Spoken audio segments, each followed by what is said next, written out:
दोस्तों, क्या कभी आपने सोचा है क्यों कोई स्टूडेंट बहुत कम पढ़ाई करके भी एग्जाम में टॉप कर लेता है, जबकि उसी क्लास में उसी टीचर से पढ़ने वाला दूसरा स्टूडेंट बहुत पढ़ाई करने के बावजूद भी एग्जाम में टॉप नहीं कर पाता है। ऐसी क्या खास बात है जो कि एक एवरेज स्टूडेंट और एक टॉपर स्टूडेंट को एक दूसरे से अलग करती है?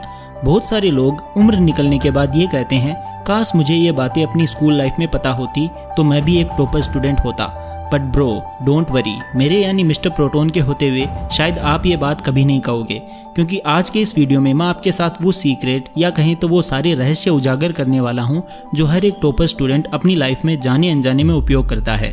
इस वीडियो में पढ़ा हुआ हमेशा याद रखने के लिए आजमाए जाने वाले वो सारे सीक्रेट्स आपको पता चलने वाले हैं जिनके बारे में शायद आपने पहले कभी नहीं सुना होगा, और सुना भी होगा तो इतना अच्छे से उन सीक्रेट्स को आप समझ नहीं पाए होंगे।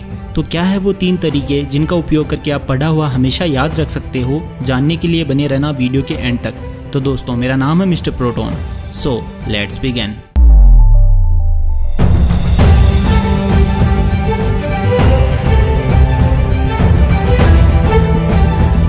Number 3, method of loci. दोस्तों, मेथड ऑफ लोसाई को मेमोरी प्लेस टेक्निक भी कहा जाता है। इस टेक्निक को महान इतिहासकार फ्रांसिस ईस्ट ने अपनी book the art of memory में काफ़ी अच्छे से एक्सप्लेन भी किया है। इस मेथड का उपयोग करके 8 times memory champion Dominic O'Brien ने 2808 प्लेइंग कार्ड्स को एक बार देखा और एक बार देखने से ही उनको सीक्वेंस में याद कर लिया और फिर सब कार्ड्स को सीक्वेंस में लगा भी दिया।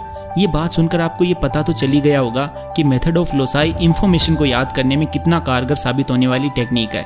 अब बात करते हैं इस टेक्निक का आप अपनी पढ़ाई में कब और कैसे यूज़ कर सकते हैं। ज़्यादातर इस टेक्निक का उपयोग तब किया जाता है जब आपको लिस्ट ऑफ आइटम्स याद रखने हो या सीक्वेंस में कोई पॉइंट्स याद रखने हो। इस मेथड का उपयोग करने के लिए सबसे पहले आपको किसी ऐसी लोकेशन का चयन करना है जिससे आप पूरी तरह से फेमिलियर हो, जैसे कि आपका घर। फिलहाल मैं आपको समझाने के लिए एक जनरल घर का एग्जाम्पल लेता हूँ। घर में एक एंट्री है, ड्राइंग रूम है, किचन है, बेडरूम है और वॉशरूम है। ओके, इसको एक एग्जाम्पल के थ्रू समझते हैं। अब मैं आपको 5 आइटम्स के नाम बताता हूँ जिनको आपको सीक्वेंस में याद रखना है: टोमेटो, ब्रेड, एप्पल, मैंगोज और पेन। अब आपको ऐसा इमेजिन करना है कि जैसे ही आप घर में एंटर करते हैं तो आपके ऊपर टोमेटो की बरसात हो रही है। आपको इसे इमेजिन करना है, ना कि केवल वर्ड टोमेटो इमेजिन करना है। इसके बाद जब आप घर में एंटर करते हैं तो आपके सामने ब्रेड की एक दीवार है, उसको चीरते हुए आपको आगे बढ़ना है। इसके बाद जब आप ड्राइंग रूम में गए तो वहाँ कटरीना कैफ एप्पल और मैंगो खा रही है। किचन में गए तो ग्रोसरी लिस्ट बनाने के लिए बहुत सारे पेन रखे हुए हैं। इस तरह से आपको एक स्टोरी क्रिएट करनी है उन सारी चीज़ों के साथ जो आपको पहले से ही पता है। ये सारे प्लेसेस, किचन, बेडरूम एक क्लू की तरह काम करेंगे और आप किसी भी ऑर्डर को, क्रम को आसानी से याद रख पाओगे। अगर लिस्ट बहुत ज़्यादा लंबी है तो आप अपने घर की जगह कोई ऐसा रास्ता चुन सकते हो जिससे आप अच्छी तरह से फेमिलियर हो। बहुत सारे नेता लोग बुलेट पॉइंट्स को ऑर्डर में याद रखने के लिए अक्सर इस टेक्निक का उपयोग करते हैं। आप भी इस टेक्निक का यूज़ करके अपनी स्टडी को आसान बना सकते हैं। Number 2, chunking method. दोस्तों, चंकिंग मेथड का उपयोग तब किया जाता है जब बहुत सारी इन्फॉर्मेशन को एक साथ आपको याद रखना होता है। मानव दिमाग की जो शॉर्ट टर्म मेमोरी होती है वो एक बार में 3 से 4 पॉइंट्स को ही याद रख पाती है।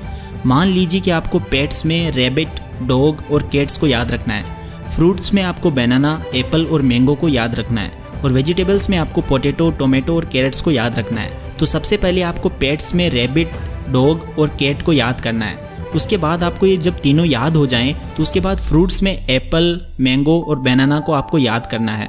उसके बाद में शुरू से इन दोनों चंक्स को यानी पार्ट्स को याद करने की कोशिश करनी है। इसके बाद तीसरे चंक को याद करना है, यानी कि वेजिटेबल्स में पोटैटो, टोमेटो और कैरेट्स को याद करना है। फिर शुरू से इन तीनों चंक्स को एक साथ बोलने की कोशिश करनी है। इस तरह से आप किसी भी इंफॉर्मेशन को चंक्स में यानी पार्ट्स में आसानी से याद रख सकते हो। Number 1, use mnemonics technique. दोस्तों, निमोनिक की सहायता से आप एक ऑर्डर को, क्रम को आसानी से याद रख सकते हो। आपने 10th क्लास में रेनबो में जो 7 रंग होते हैं उनको याद करने के लिए भी शायद इस तकनीक का यूज़ किया होगा। चाहे कोई भी लंबी लिस्ट याद करनी हो या फिर ऑर्डर में कोई नाम हो, निमोनिक टेक्निक बहुत काम आती है। बस आपको करना ये है कि एक रिडिकुलस सी लाइन बनानी है, फनी सी लाइन बनानी है। मान लीजिए कि आपको पीरियोडिक टेबल के 16th ग्रुप के सारे एलिमेंट्स याद करने हैं, तो आपको बोलना है उससे टेपो। यहाँ उससे टेपो का मतलब है ऊ ऑक्सीजन के लिए, स सल्फर के लिए, एस ई सेलेनियम के लिए, टी ई टेल्यूरियम के लिए और पी ओ यानी पोलोनियम के लिए। इस तरह से आप निमोनिक का इस्तेमाल करके कॉम्प्लेक्स से कॉम्प्लेक्स चीज़ों को भी आसानी से याद रख सकते हो। दोस्तों, ये सारी टेक्निक साइंटिफिकली प्रूव हो चुकी हैं। अगर आप भी इन सब का इस्तेमाल करते हुए स्मार्ट स्टडी करते हो तो आपको भी एक टॉपर स्टूडेंट बनने से कोई नहीं रोक सकता है। इंसान बना ही मुश्किल चीज़ों को आसान बनाने के लिए है, लेकिन लोग आसान से आसान चीज़ को भी मुश्किल बना देते हैं और बाद में बोलते हैं कि देखो मैंने कितना कठिन काम करके दिखाया। तो दोस्तों आज की वीडियो में बस इतना ही। Thank you so much for watching. Take care and love you all.